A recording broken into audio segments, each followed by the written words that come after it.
नमस्कार, मी संतोष सुतार आणि आपण पाहतात शेल माझा.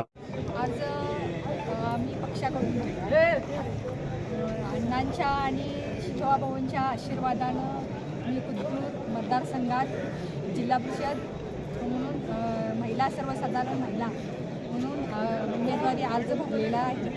म्हणून मतदारसंघातच असं नाही, मी तालुक्यातच विकासाच्या संबंधाने मी सांगते. गेली 15 वर्ष 20 वर्ष मी जिल्हा परिषदमध्ये काम करत आहे. मध्यंतरी मी महिला बालकल्याण सभापती काम केलेलं आहे. त्या माध्यमातून महिलांचं सक्षमीकरण आणि मुली महिला सक्षमीकरण तालुक्यातील पूर्ण तालुक्यातील महिला सक्षम झाल्या पाहिजे, मुलींचा अभ्यास विकास झाला पाहिजे. त्या माध्यमातून मी इलेक्शन आता गेली 20 वर्ष लढवत आहे आणि मी तशी कार्यही केलेलं आहे. महिलांसाठी सभापती असताना सायकलच्या शिवसोरकरला असेल, CMS-CITच्या मुलीला अनुदान असेल, अशा पद्धतीने मी अनेक कार्य केलेलं आहे. तालुक्यातील बऱ्याच संस्थांना मंदिरांना निधी दिलेला आहे, रस्त्यांची कामं केलेली आहे, गटरची कामं केली आहेत, शैक्षणिक अनेक कार्य केलेले आहे.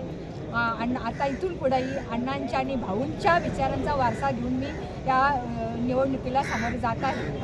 कुद्रूर मतदारसंघात तसं म्हटलं तर ते मतदारसंघ आता मला नवीनच आहे आणि आता येणारी त्या मतदारसंघात 33 गावं आहेत. त्या 33 गावाचा आराखडा मी आता अजून काही केलेलं नाही, पण जिथं काही माझी गरज म्हणजे जिल्हा परिषदच्या माध्यमातून जे काही विकास कामं करता येतील ती विकास कामं करण्याचा मी प्रयत्न करणार.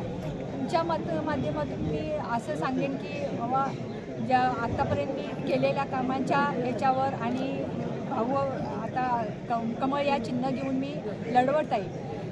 देशात कमळ आहे, राज्यात कमळ आहे, आता ह्याच्यात महाराष्ट्रात कमळ आहे, मनपात पण कमळ झालं, आता जिल्हा परिषदमध्ये मी कमळ फुलवावं आणि याच्या माध्यमातून आपल्या तालुक्याचा आपल्या मतदारसंघाचा विकास करण्यासाठी मी उतरले आहे. तर तुम्ही सर्वांनी मला साथ द्यावी आणि प्रचंड मताने बहुमताने विजय करावं हे मी तुम्हाला आवाहन करतो.